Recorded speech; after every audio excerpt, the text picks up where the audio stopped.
Hi everyone, in this short video I'm going to show you how you can make your CV in less than 2 minutes or 3 minutes. You can download templates and change it according to your skills. Let's do it. First, open Microsoft Word.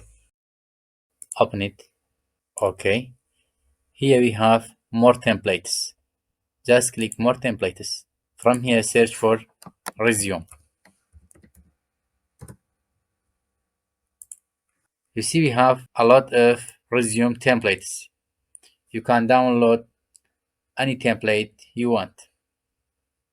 Also, you can search for CV.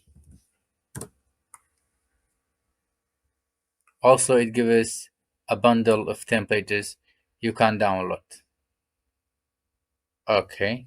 For example, I download this one. Just click it. Create. Good.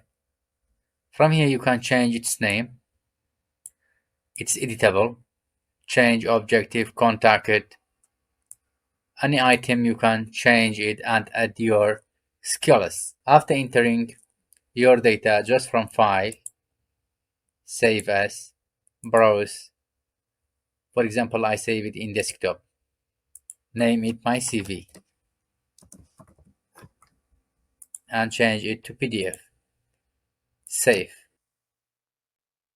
Okay, that's your CV in PDF. That's the one. Okay, that's all. Have a nice time.